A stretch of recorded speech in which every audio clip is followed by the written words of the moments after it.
Ci troviamo davanti alla Basilica di San Giovanni in Laterano a Roma, dove questa sera tanti pellegrini delle diocesi di Vittorio Veneto, Belluno Feltre e Venezia si sono ritrovati per pregare alla vigilia della beatificazione di Papa Giovanni Paolo I.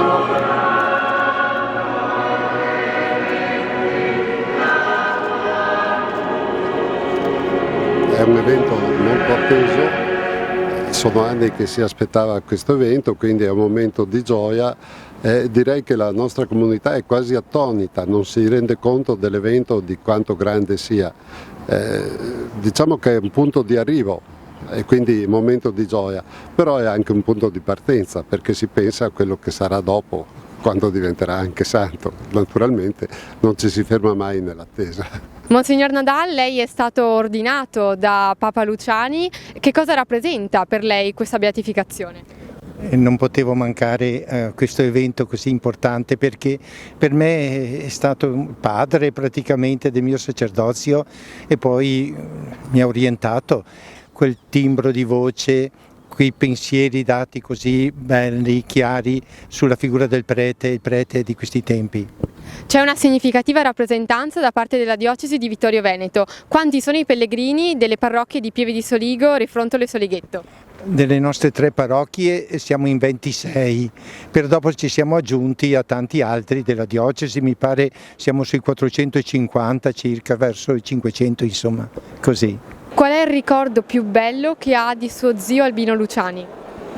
Ne ho tantissimi, ha battezzato dei miei figli, mi ha benedetto le nozze, però quello che mi ricordo di più e che è stato scioccante, quando sono andata in collegio, papà doveva accompagnarmi ma era malato, è venuto lui, ha preso la valigia e mi ha portato nelle Marche in collegio. Io mi sono messa a piangere come una fontana, lui è tornato indietro, mi ha detto: non piangere Pia, ti prometto, tu scrivimi se hai bisogno, ti prometto che ti scriverò ogni volta che arriverà una tua lettera. E ogni volta che riuscirò a passare per di qua verrò a salutarti, quindi vivi in questa speranza, affidati al Signore, prega anche per i tuoi fratelli e arrivederci. E così è stato, io sono stata in collegio 5, 6, 7, 8, quasi 9 anni e in 9 anni ogni volta che lo zio è passato per Fano nelle Marche ha fatto fermare l'autista, è sceso, è venuto a salutarmi prima di andare a Roma.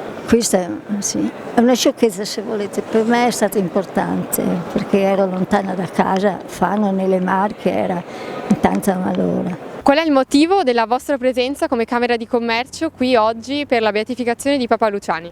Intanto è una gratitudine nei confronti di questo uomo che ha segnato la storia del Veneto e della nostra regione.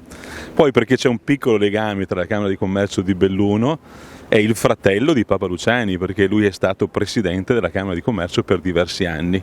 Questo è il motivo per cui io sono qui, sono il segretario generale oggi e quindi è un legame di gratitudine. Avete accompagnato tanti giovani delle diocesi di Vittorio Veneto, Belluno Feltre e Venezia. Qual è il messaggio che i giovani si portano di Papa Luciani? Abbiamo accompagnato vari giovani con varie proposte, chi a piedi, chi è venuto qui già da giovedì, chi si è fermato a Lecceto, a Siena e poi è arrivato questa mattina. Il messaggio bello, attuale ancora, è quello di una santità che è possibile nel quotidiano e che è possibile con il sorriso, con la gioia, e che questo penso sia il bello che ciascuno di noi giovani, ci mettiamo dentro anche noi preti giovani che li abbiamo accompagnati, possa donare alla Chiesa e alla società oggi.